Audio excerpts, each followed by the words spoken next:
Faster than a speeding bullet. I ran until my muscles burned and my veins pumped battery acid. More powerful than a locomotive. An idea is like a virus. Resilient. Highly contagious. Able to leap tall buildings in a single bound.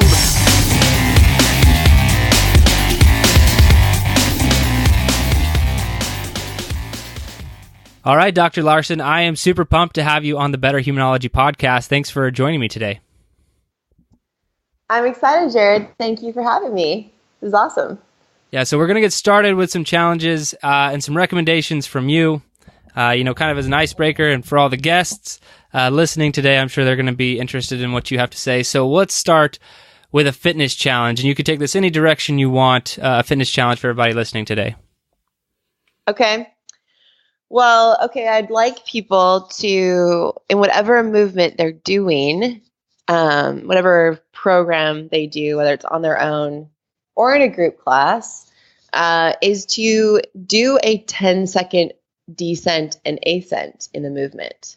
Okay. So whatever, like let's say you've got back squats today, or you're doing lunges or push-ups, whatever movements they are, maybe decrease the reps in half, decrease the load, and do it 10 seconds down, 10 seconds up.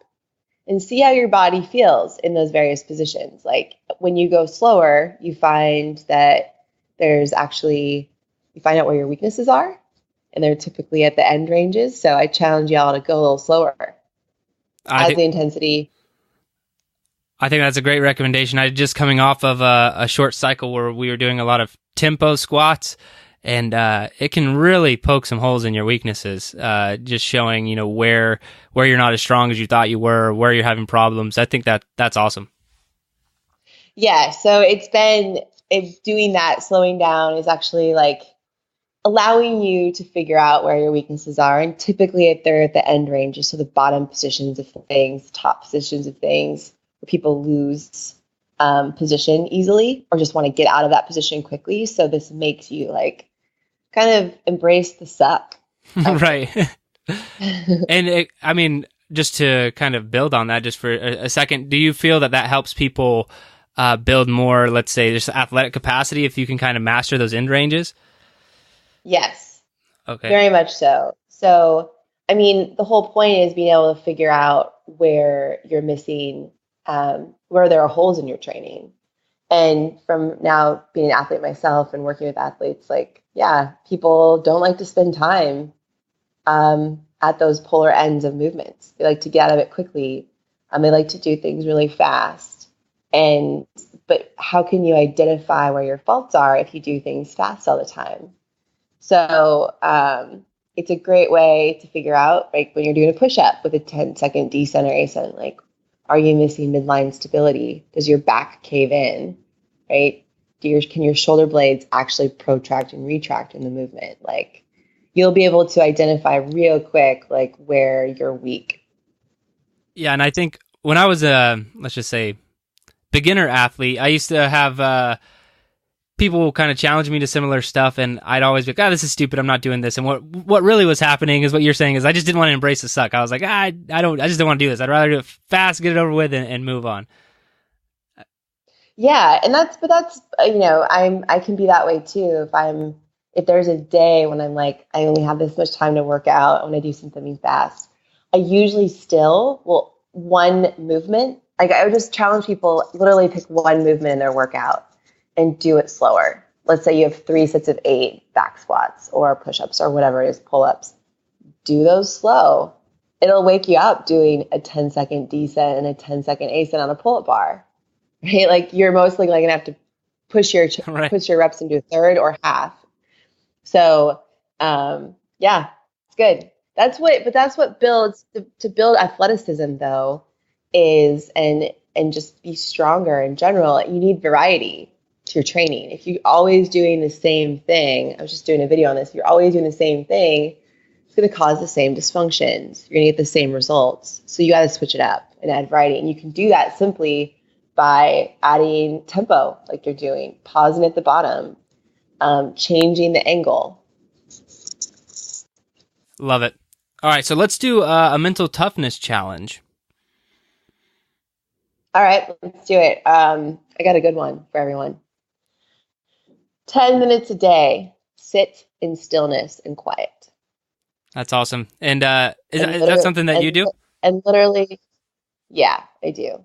Awesome. Literally, and it's not been an easy process, but like literally sit there 10 minutes in stillness, in quiet. And so most likely for those who are parents out there or busy, like that's going to be 5 in the morning, in Right. the morning, it's going to be early. But do it and like literally make your mind focus on one thing. Typically, it's best to focus on something physical, like your breath, like the rise and fall of your diaphragm, something like that. It could be a candle, it could be whatever you want it to be, but one thing for 10 minutes straight. And that's no easy task. I know. So I had a pretty good meditation practice going for a long time.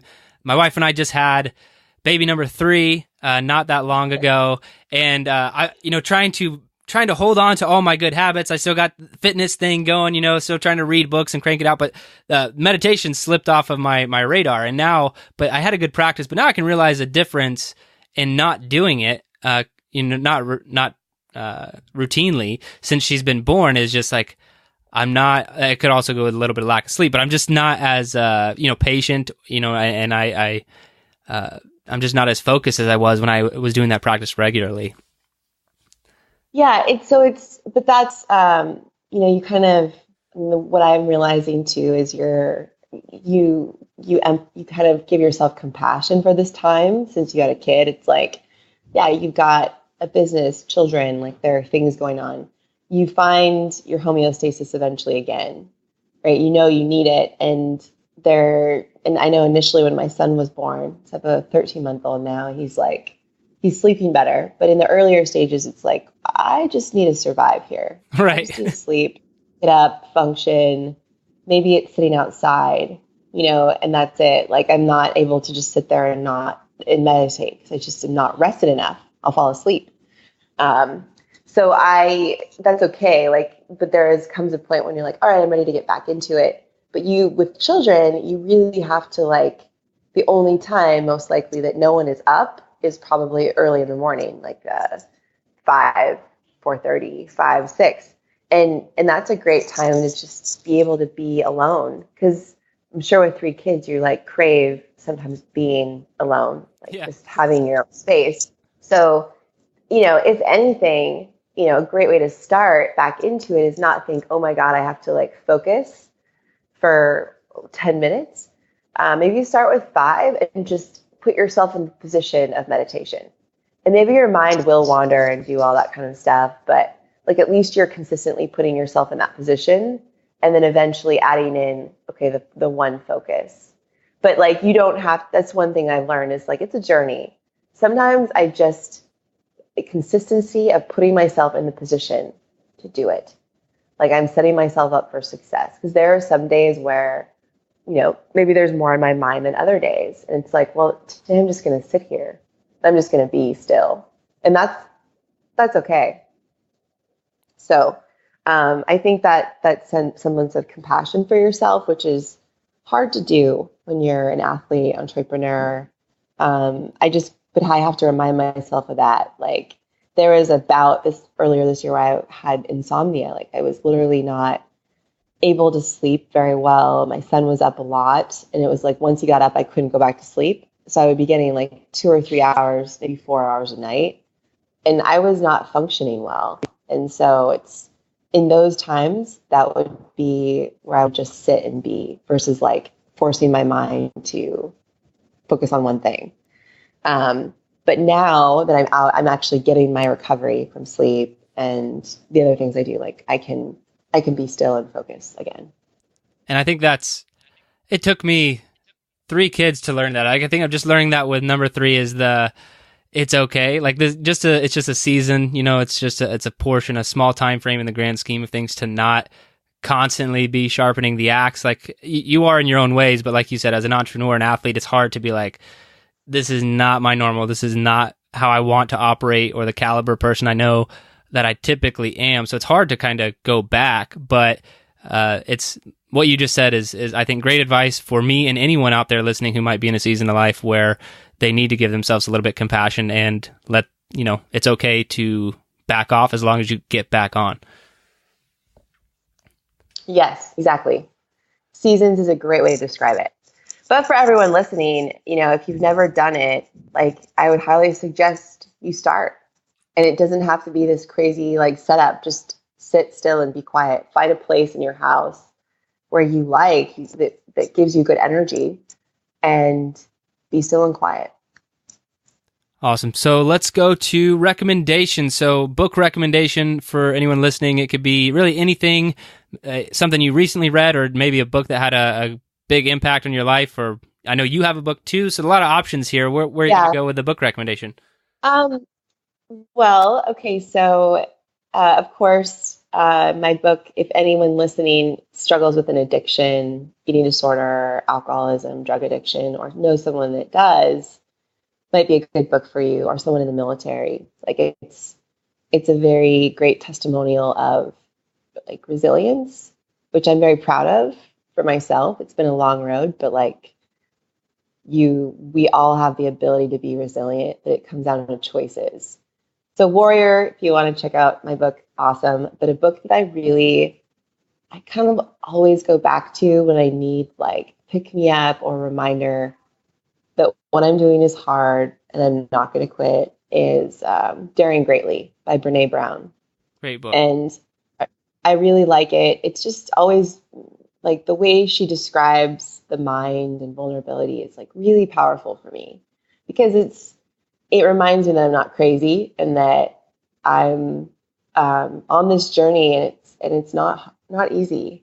And the more I put myself out there, the harder I am to be on myself, actually. And that book kind of brings me home to say, no, like stay close to home, remind who you are. That's why stillness and quiet can be very helpful, because it really gives you a chance to tap into this soul aspect. If we're going to really get deep here, like you kind of filter through like what is the essence of you when you pull away all these layers. And it is someone who thrives. For me, I thrive off of adversity. But adversity is hard, like when you have adversity weekly in your life because of decisions, negotiations, whatever it is, like that's hard, but ultimately the rewards are awesome. And there'll be a lot of critics along the way, like a lot of people telling you should do it this way or that way. And it's like, no, I need to do it this way. This is the best way for me. And you're not going to understand that, but this is what I need. So I think that's a great recommendation and great perspective. Now, if you don't mind, if you could do an introduction on yourself, you could take us, all the way back. To be honest, so I've read your bio more than a few times, getting prepped for the interview and stuff, and you have a very impressive background. I'm not going to lie. Feel free to take it wherever you want. We could talk about all aspects, but you do have an incredible background and you've done a lot of amazing things. But yeah, I would love to kind of hear about how you got to where you are today. All right. Well, thank you, Jared. I started my first career, to start with that. So I went to Villanova University, and my first career was a Marine. I was a Marine officer, so lieutenant in the Marine Corps, engineer. So I was worked with demolition, construction, and that was the furthest thing from what I thought I would be doing in college. In college I was like, I'm going to be a Marine. This is cool. Either that or I'm going to play professional softball. I was a softball player in college. So I was like, well, this is cool. I'll do this. My family digs it.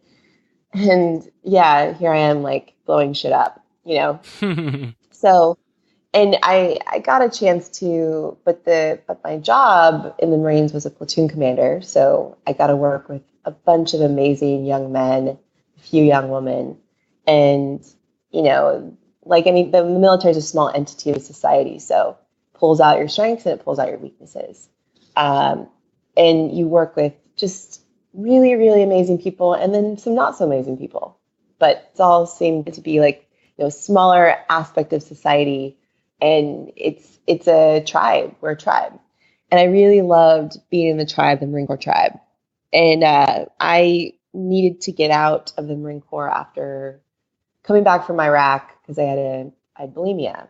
And I knew I didn't want to admit I had an eating disorder like most addicts of some sort. Like, you just don't want to admit it. But I knew something was wrong. And the thing was, I was in a position of authority with a lot of equipment and a lot of responsibility. And like, I had this feeling that I didn't want anyone else to get hurt. So, ended up turning myself in, saying I had a problem, which led to a whole bunch of just struggle, of course, as you can imagine. A very male-dominated world, me coming in and saying, I have an eating disorder, I need help. It's like, what is your problem? And, no fault of theirs, that's society, too. It's like, people really don't know what it's like, a food addict. It's like, well, you can't go out to eat. There's so much more to being a food addict than food. It's how you cope with life. And I came from was very perfection oriented, driven. I still am very driven and still have perfectionist tendencies. But post Marine Corps, I had to figure out what I was going to do with my life. So I played a year of softball, professional softball in Italy. Not a bad place to play. Yeah. It was not bad. And then ended up like, when I was out there, I was like, I don't think making like $8,000 a season is going to be like something I can sustain in like my life, like supporting myself the rest of my life. So what am I going to do? I ended up like breaking my big toe while I was out there and working with a medical doctor, a sports medicine doctor. And I was like, well, I guess I'll go into sports medicine. This might be cool. But instead of doing sports medicine, decided physical therapy would be the best because it kind of tied physical, fitness in with medicine. You kind of get the best of both worlds. So went back to school, not really knowing what I was in for with PT in general, and just kind of went in it full force. Got out of PT school, found Kelly Starrett, and kind of just started implementing a lot of his practices into my practice. And I lasted like 6 months in my initial job out of PT school because I was like, traditional PT just blows. Like, I just couldn't do it. I think with the experiences I've had, it was like you were going from moving 100 miles an hour to making big decisions to like zero. That's what it felt like. And you're stuck. I felt stuck. And I was like, there's no way I'm going to do this for the rest of my life. Like, I just got my doctorate in physical therapy. I am not going to, I have to move at least 80 miles an hour. Right. Like that's me. I'm driven, and I'm not, I do appreciate the yin aspect and the slowing down, but in my work, like I need something to challenge me. I need to be out in the world, like meeting people. And so that's where Kelly and we became colleagues, and I did my own practice, started my own practice in a CrossFit gym, and got busy, needed to add employees. So did that. And then, worked with the Barbell Shrugged guys for a while, and realized that, wow, I need a digital platform. And so started to build that. And that's like the beauty of running your own business. They're just like always, you're always growing and meeting great people. And so that's what led me to today is like, I have a few digital products, low back, shoulder, and knee, that I created with Anders Varner, who is now the host of Barbell Shrugged. And we handle different aspects of our online business. And then my in-person business, where I work with two amazing PTs, Dr. Amanda DeRosa and Dr. Megan Graff. Like, I couldn't have asked for a better team. So it's been pretty cool to just grow into this like space that's always growing. You don't feel like you're at zero. You're between 50 and 80 miles per hour at any one time. And I like that. Like, we're growing, we're moving, we're pushing forward always. So there you have it. And I have a 13-month-old who is like giant. He was born at 11 pounds last year. Wow. And his name is Magnus Joseph Larson. And he is like the light. He is the best little thing ever. I don't know if I was one of those ladies that's like, oh, I can't wait to have children. I didn't really have the time. I mean, I'm 37 now. I didn't have I really want children that feeling, but I knew that children would be in my future, but he is just like this little light bulb for me, and definitely reminds me of like, what am I doing? Like, what kind of focus do I have? Because I'm not going to commit to anything anymore unless it fits with my vision. And it allows me to have him be part of it, or my husband. Like, it's really been grounding for me, I should say. So I think that's really awesome. That's a big part of how I operate now too, is, I run a online business primarily, did a lot of coaching, to start my career, like in-person stuff, but then, kind of a lot of people were nudging me over the last couple of years to get out and go do, seminars and stuff. And I love that kind of stuff, but I was just like, right now, my kids are so young and I want to be such a big part of it. I don't want to be traveling, 50 weeks out of the year. I don't care what kind of revenue stream it could add to the business. I think just going back to what you're saying is having that vision of what you want your life to look like and how your family fits into that, I think is an awesome way to approach everything you're doing. So good on you for that. Now I want to hop back to that transition you're talking about, because I had a very similar transition, and a lot of people don't know about this because I don't ever talk about it on the podcast. So I got out of the military in 2014, and I took a job. I never even talk about it because it's like a blip on the radar. It was such a short-lived thing before I was like, no, Into 3 Fitness is gonna be my full-time thing. I can't handle this, because it's very similar to you. I got out as a captain. The shop that I was in charge of before I got out was like 40 people, and I was the officer in charge. And then I get out, and then they're trying to put their 19-year-old son in charge of me, and I'm just like, no, I can't do this. I gotta go. And so immediately took off. So I want to hear more about the transition for you, just because I had a very similar one, and I like to hear a little bit more detail on how you were feeling, what it was like to kind of make the transition, and then how you finally knew you're like, nah, I gotta move on to something else. So yeah, the transition is tough. It was really hard. Just because I got out, I had to get out. I didn't have any choice. And I was still trying to get healthy.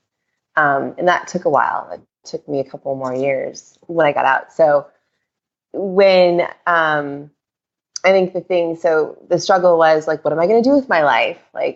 I thought about becoming a nutritionist, and then, a fitness instructor, and all of the things went through my mind. And then of course I landed in Italy, and then decided, okay, best practice is go back to school. And go back to school for, getting my prereqs for either medical school or PT school. The nice thing is it gave me time. I think some tools that, talking about transition, what helped me was I gave myself time to have fun. And Italy was part of that. Living in LA and playing beach volleyball, I gave myself some space to really think about things. And I had a different idea every day, but at least I didn't just jump right into something else. I had a little bit of money saved where I could just be for a little while. And a good 6 months before I went and actually made some money in Italy.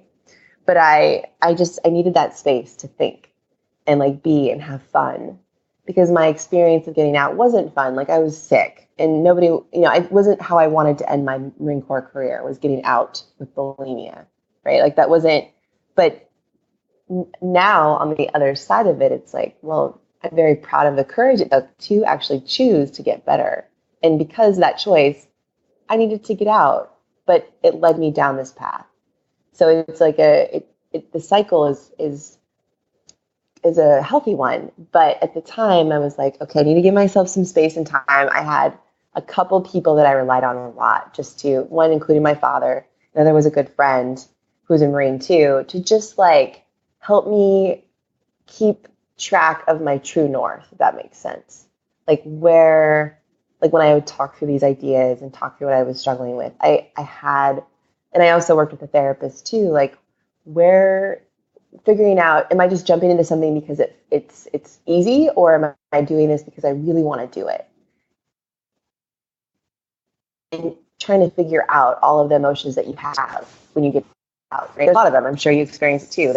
You go from 100 miles per hour to 0 for a little while, and figuring out that next direction. I didn't want to just jump into another uniformed service because it was sexy and cool.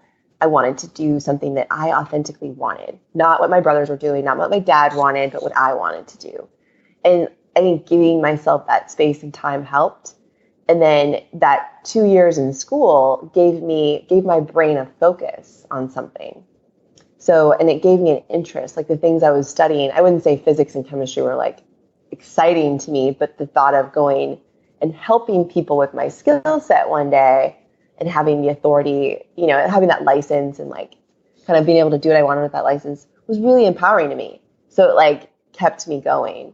And between having a couple people to lean on, therapist, as well as school, and just time, that really, as much as my transition was hard, it really helped me identify the next path that would be better fitted for me. Not anyone else, but me.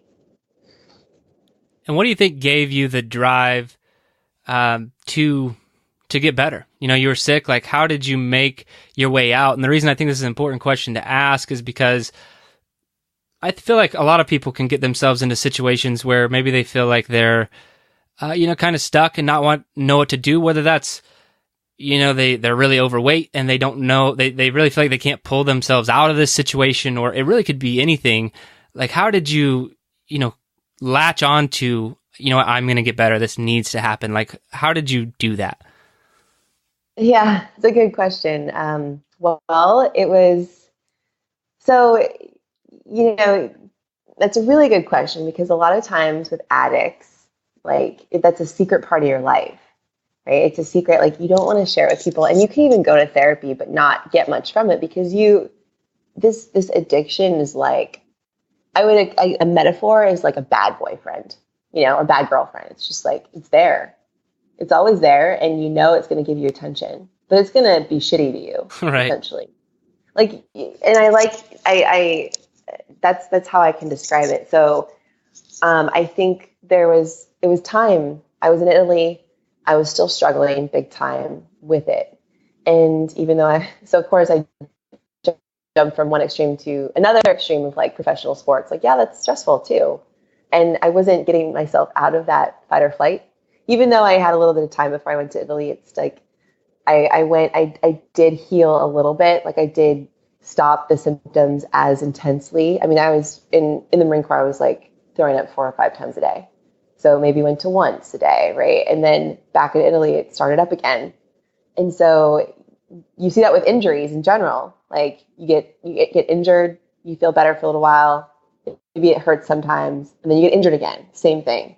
And then it gets but if you don't fix the problem, the root of it, then it's just going to keep happening. So, the ultimate cause was like, I wasn't getting myself I needed to literally remove myself from a competitive state of mind and this ego-driven mind.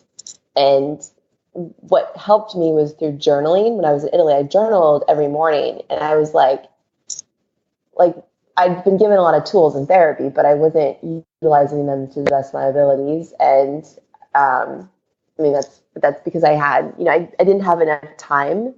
Like I didn't actually I didn't like resonate with the tools I'd been given, because I was trying to please the therapist. Like I just was doing it for someone else, it seemed. So when I was in Italy and I was journaling, I was like, how many days does this eating disorder take? Or how many hours and days does this take away from my life? And when I looked at like what I did every day, like throwing up, and then the depression that happened after, and then the pick me up, and then like all of the ups and downs, I'm like, this, and the relationships it was affecting. So I had a boyfriend at the time, and I was like hanging on to that relationship, and I knew it wasn't healthy for me. And it's like this disorder is like literally ruining me enjoying my life. Like for a while that it's easy to play a victim. Like, woe is me, this sucks. Like I have a disease. I can't control it. But there are aspects you can control, like sitting down. And I looked at my life and was like, okay, last night this happened and I feel really shitty this morning, and I have to go practice, and my focus isn't in practice, but I have a game tomorrow. And then my boyfriend, like, do I really love him? Well, I feel like he's he's supporting me, but he's actually not a healthy person. So I was looking at these different aspects of my life and decisions I'd made, and I'm like, this is infecting almost every aspect of my life.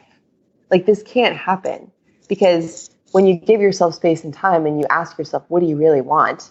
Well, I really don't want to feel this level of doubt and depression I feel all the time, these highs and lows that an addiction can cause. An addiction can be, you think about food, just your addiction to sugar. Your addiction could be pain medication, right? Your addiction to exercise. If you don't exercise for 2 days, how do you feel, right? If it's like, oh, I just don't have as much energy, but like if you feel like a horrible, you're depressed, downtrodden, whatever it is, like, okay, rethink how you're, what kind of energy and focus you're putting into your exercise. Potentially a little bit too much emphasis on your exercise, right? Like we could be addicted to a lot of things. So, but being able to sit down in Italy and write and like look at my life helped me basically face physically like, holy shit, like I am ruining my life with this disease. Like I'm ruining my relationships and I'm not making good decisions. And I want to do that. So I turned my victim mentality, kind of, this is happening to me, to I'm angry. Like, I don't want this to happen. I can change it. I know I'm sick. I know my hormones are probably off. I know that I've got some imbalances here, but I can choose to not do these symptoms each day. Like I can choose that. I can choose to break up with my boyfriend. I can choose to be around better people. I can choose, I can choose to give myself space and time to heal. So of course it's not just an easy task to just say, okay, I'm done.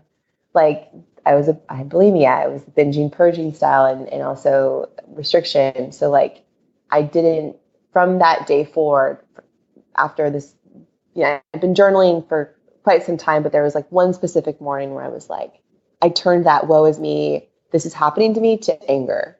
And like, I'm not going to let this thing get in my way anymore. And I used that skill of being an athlete, I guess, and just being a Marine, like I can do this. Like I can overcome this versus this is happening to me, if that makes sense. So like, it doesn't mean that the binging, like so I would still eat and not eat, but I wouldn't throw up. So that stopped. And then I like the whole competition, like I have to win. I'm a shitty person if I don't win. Like that was literally what I would tell myself. Like you're worthless. I was a pitcher. You can imagine the stress on pitchers. Like if you don't win a game, the pressure's on you. If you win a game, like you're an amazing person. Like that's the way society, coaches sometimes make you feel, right? Like society notices winners.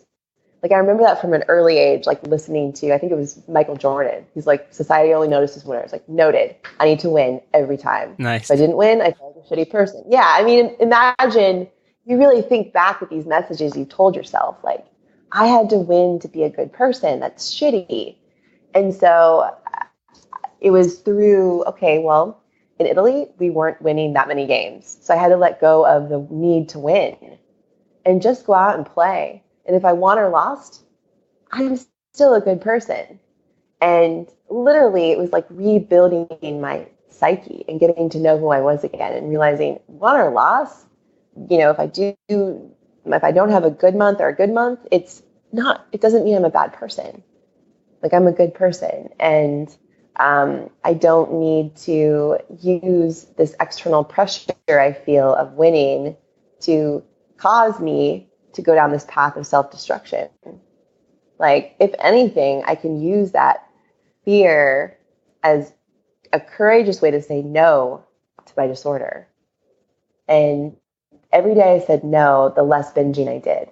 And I didn't purge, and the less restricting I did. And then after a year, and my body actually, like, I gained probably 30 pounds. And that's scary. That was scary for me. But over the course of a year of just like saying no every day and kind of pretending like I was fighting this inner beast, I guess, I went back to a normal weight. And that's incredible. Still saying no every day. It's like, of course, time heals. I do believe that. But like, there's once an addict, always an addict. So you always have these feelings of, is this going to, these like at various times, depending on what's going on. I've learned that when these thoughts come back up, it's because there's other stressors going on in my life, and so I'm aware of it now. But I like the concept of winning the day. Like most days are pretty easy now in terms of winning that aspect of my life. Like I say no to it every day still, but there's still an element, it's there, like whether it's body image or food, like, but I am able to say no every day. And it's really empowering to do that, because the life that the life that is now my life that is now happening is a life I've chosen, and the people I'm around is the people I've chosen. And I'm much more aware of healthy people, not healthy people in my life. And I'm able to listen to my intuition a little bit easier now, and what I want and need versus being kind of having this black cloud of addiction over my head. It's like literally blocking my vision. And, I can tell you mentioned early on in the podcast, this perfectionism that has kind of followed you along the way.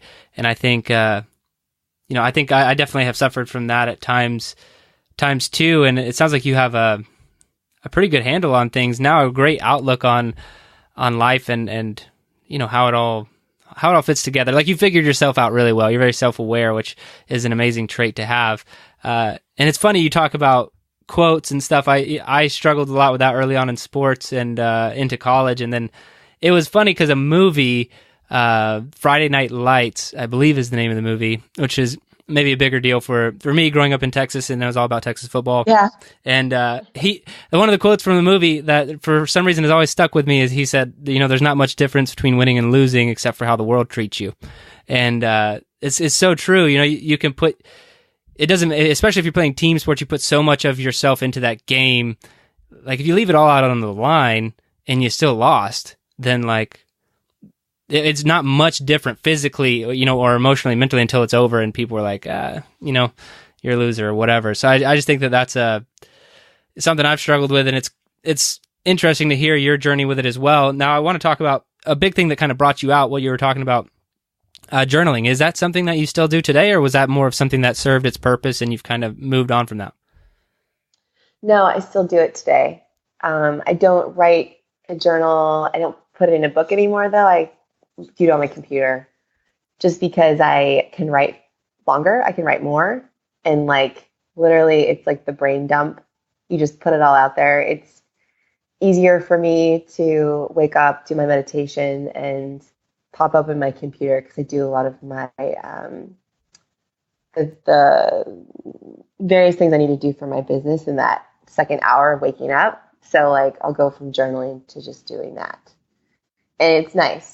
It's not a daily thing though. So I don't want people to think like this is something I do every single day and it's perfectly at this hour. Like it is something that I get in 4 days a week. Meditation, I get in 4 to 5 days a week.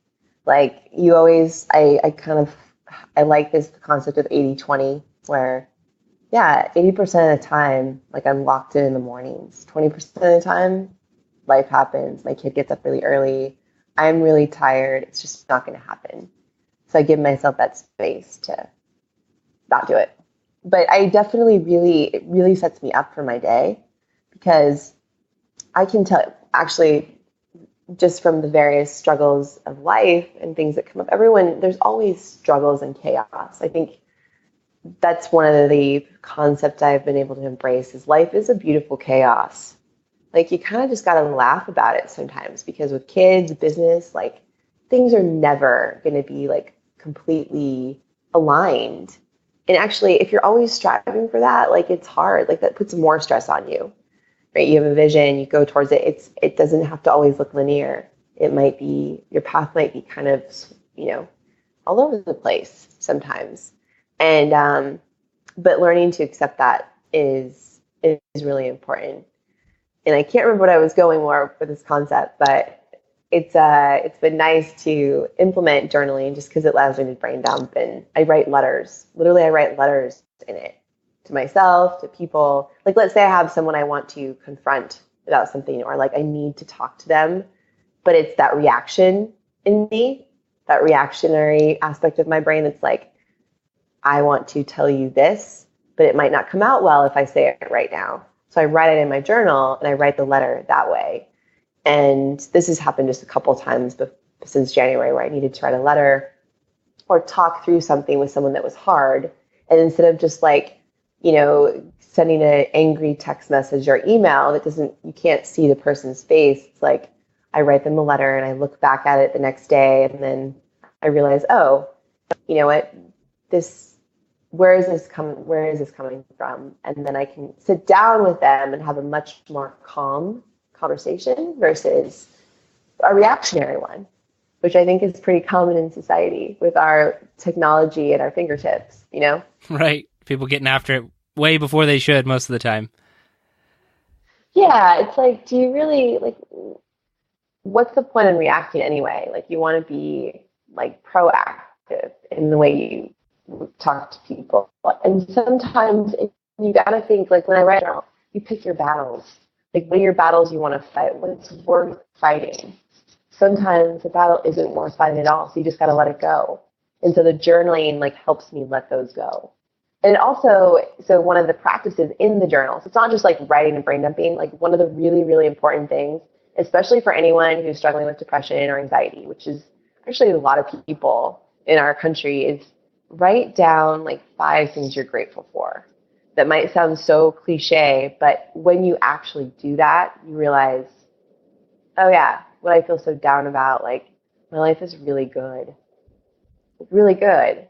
And this problem from said person or this, whatever situation is you're going through, or it's not that it's okay. Things are going to be okay. I'm very thankful for the opportunities I have. And, I always think if I had $100 in my bank account, I can make things happen with that because of who I am. And you got to think you guys can too. You got a brain, you got a body, you got a determination. You can do a lot with those things. Yeah, I love the writing down what you're grateful for. That's something I've adopted recently. Was basically I'm trying to change my state more frequently to the state I want to be in. And sometimes, I don't know, stress or something you get.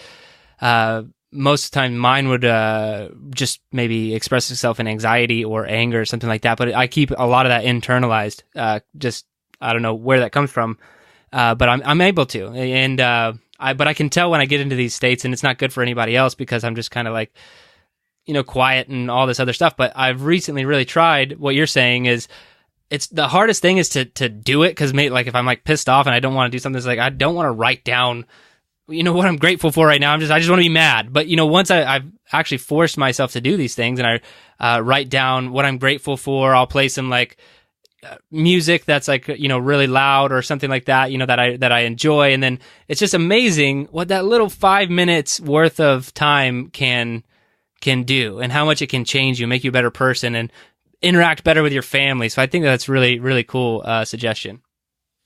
Yeah. The journaling is, you hit the nail on the head though. There are times when you just don't want to sit down and do that. And that's okay. But think of what else physically can you do that's good for you. Listening to music, that's a physical thing. And that helps you. It's a sensory thing. So you're listening to music that maybe it's angry music. I don't know. Maybe it's soothing music. Maybe it's empowering music. Music can help. Going for a walk. For me, there are times when I just can't get myself to sit down and put it on paper. But in those moments, I always know that one of the things I can do is sit outside and be still, or sit and be still and just be. Let myself be angry. I know that sounds not exciting for most people, but the last thing you want to do when you're, another analogy here, metaphor, is on a mountaintop or valley, make decisions. You have to know, I know it's going to pass. I know it'll pass. And oftentimes by doing something physical, walking outside, sitting still even, but sitting upright, taking a shower, listening to music can really break the chain of downward spiraling of the brain. And then you can have space to write or go about your day, But there are but it is a process. So, and it takes discipline. It does, for sure. Now, I want to make sure, we've had a very interesting conversation so far. I've really enjoyed it. But another big part of the reason I wanted to bring you on is to introduce my audience to some of your programs, because I think it could help a lot of people out there. So if you could, maybe elaborate on those a little bit, why you created them and where people could access them. And, I would love for people to learn more about them. Awesome. Well, so just like you, I'm a strength coach, and I decided to focus my practice in strength and conditioning because that's what gets me the most excited. But I've got so I have 4 different programs for people, and here's what they consist of. And the reason why I created it was because I love to travel, and I love the freedom of time and space. So, and I also was working with mobility a lot and traveling in CrossFit and traveling around teaching mobility seminars, and people were like wanting programs to follow and like wanting to fly out to San Diego and work with me too. And I was like, well, instead of you doing that, because one, I'm not going to, spend a weekend necessarily with someone, or like, I don't want people to spend a crap ton of money just coming out to work with me a few times. Like, I'd rather I know that I can help them with a program if I design one that's effective enough. So I kind of took all of the things that I've learned, assessing the low back, the knee, and the shoulder, and put it into, I created an assessment for each of those, and then a plan where after they get assessed, and if they're doing this digitally, they're doing it on their own, they figure out what they need to do in terms of mobility and stability. So are they down a mobility track or stability track, right? And then they have a movement pattern retraining that goes on. So like the program consists of what someone needs to heal from an injury. Like we're teaching you via video, audio, written, how to move better, loading your spine, loading your hips, moving your knees, all that stuff. And so through fitness, we're getting people rehabbed is essentially what we're doing. Getting them a good workout, but also getting them moving well in the workout. Moving slower, moving with more focus, focusing on the downregulation stuff, mobility and stability. So the nice thing is now having these, they're the low back fix, the shoulder fix, and the knee fix. All can be found on movement-rx.com, but they're 8 weeks long. And typically, like if someone's been, if you're listening, you're like, I've had back issues forever and it keeps coming back, or my knee keeps bothering me. Like take the 8 weeks to do a program and give yourself that break from what you've been doing, because your body it's not, the cause isn't being fixed. And the cause can be fixed through the movement, finding your mobility restrictions, finding your stability restrictions. And you might have gone to a doctor, chiropractor, PT, and they might not have evaluated you completely. Oftentimes they miss things, right? Because insurance, they only focus on the joint. Chiropractors focus on the spine, but they're not teaching you movement, right? And essentially, once you get off the table, you're going to have to move, but are you moving inefficiently? So that's where the programs can be super helpful. And it gives me the ability to be creative. So after the 8 weeks, we have a full year of programming that people can buy into, which is more wellness based. So it's like, if someone wants to CrossFit or Spartan race, you can do our program as accessory to those other movement practices, right? Like it's a 3 to 4 day a week program. You're always getting the rehab drills, stability, mobility, plus the strength training aspect. And it just gets more intense as you increase levels. So there's 4 levels. But the cool thing is the program really goes for a year, and it's a year of learning about your body. So after you get through the low back, the shoulder, or the knee aspect, the first 8 weeks, then you kind of get into this more generally well moving program where we increase intensity over the levels, but you're assessing each joint of your body and where are you off? Are you optimal or are you not? And so it gives people the ability to learn about their body, which I think is cool and very empowering versus like waiting for a doctor to tell them, oh, you're stuck here and you need to come see me twice a week for the rest of your life to be better, kind of thing. So created those programs. It's been super awesome. What I didn't see coming though with this, and you being in the military, you'll appreciate this, is that I had the Navy reach out to me. One of the general contractors for the Navy reached out to me, and we been doing basically implementing our programs now with the Navy here in San Diego for the last year and a half. So while digital is awesome in a way, like the high touch, like companies appreciate that high touch of coaching and like hands-on. So essentially I have a team of coaches that go and coach down at 32nd Street in North Island and Point Loma, and work with these sailors and contractors on improving their low back health and just over generalized fitness because they need it. Even the military needs it. And so that's been kind of cool. And it's kind of opened this whole, I mean, I've always wanted to work with companies, but it's like, how do you do that as one, like a PT company, you know? Like, but the cool thing is that has led me to seek out leaders from not just the military, but companies, like companies locally who are fitness based, who want their employees to be healthier, and just kind of through human relations worked my way into a number of companies now where we're implementing our programs with coaching.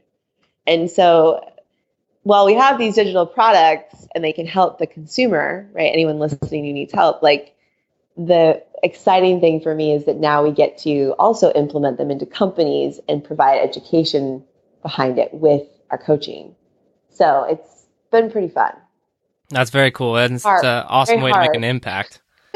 Yeah. Yeah, totally. It's, I mean, that's the beauty of this is like these opportunities come up and you realize, oh, I'm going to, 25% of my week is spent following up with people and making sure the programs are being implemented correctly, training coaching staff. And then 25% of my week is on outreach. Like, who do I want? What other companies do I want to work with? How am I going to make that happen? And it's literally just skills we've learned from the military. How do we make things happen? Or athletes. I want to be this good. How do I make that happen? And it's been very hard, but like also really, really cool too, because it's me. I always need a challenge, and I always will be that way. Like that's not something you're going to take out of me. So the challenge of working in a company and realizing like, oh my gosh, the level of education these people need is way different probably than a lot of your consumers, like listening or people listening. Like people that usually find our program consumer-wise are, from podcasts or just finding us online, and they're already like relatively aware of have good movement intelligence. Whereas companies and people who are stuck in desks and, not like don't really think of fitness as a part of their day, it's a whole different ballgame. Oh yeah, for sure. That's that's like you said, that's got to be a big part of the challenge is almost the beginning point has to be completely different of where you start and how you communicate. Yeah. And that just comes down to like meeting people where they're at. I think it's really, really important skill to have is I have a great background that's like full of a lot of diversity and just being able to relate to the human in front of you. I've been in positions where I didn't want to move. I've been in positions where I've been really down and felt stuck. Well, other people do too. So if you can share that aspect, then it gives them the authority to like, oh, that's me. I can do it. She can do it. I can do it. And by no means do I ever want someone to think like I've arrived, because the amount of work and winning the day that has to happen is very real. So it's like, while all of these cool things are happening, everything could end tomorrow too, but it's just, you just keep going. All right. I want to move to the quick fire questions of the show if you're ready. Yeah, I'm ready. Let's do it. What's the hardest workout you've ever done? I would say Murph with my 20-pound vest on. Nice. Are you doing it again soon? That would be Monday. Yeah, just making sure. I will be doing it in Arizona. Yeah. Awesome. All right. In your opinion, what's the best activity for building mental toughness? Being still and quiet, honestly. All right. Now, if you could only have one piece of equipment to train with for the rest of your life, what would it be? Kettlebell. Nice. Good. I would do a 44-pound kettlebell. Oh, you even got the weight. That's awesome. Cool. All right, now the question of the show, the one everyone's been waiting for. What is the best advice you have for becoming a better human?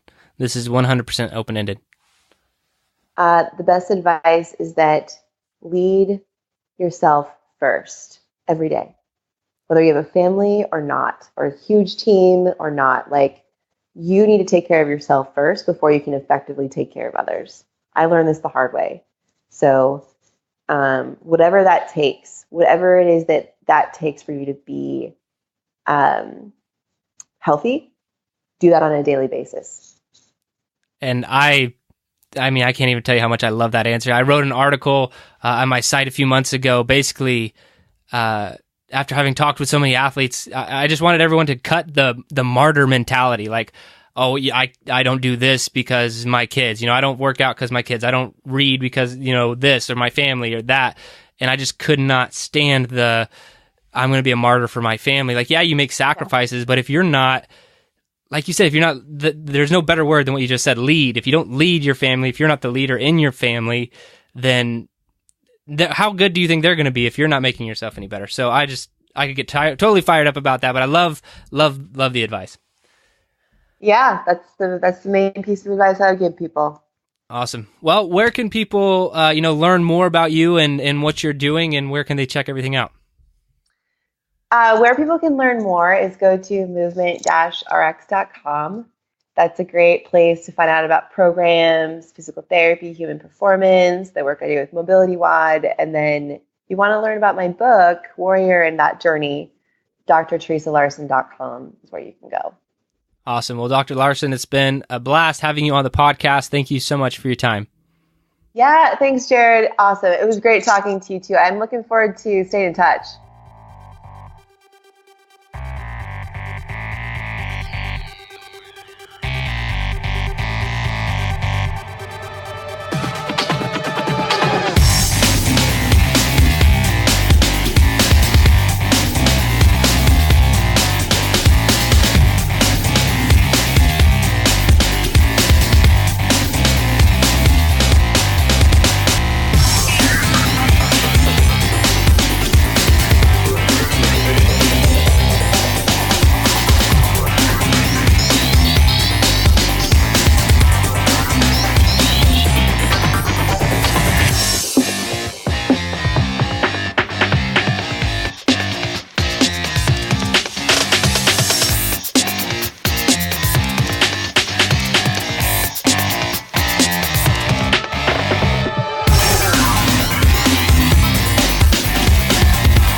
Your best. Losers always whine about their best.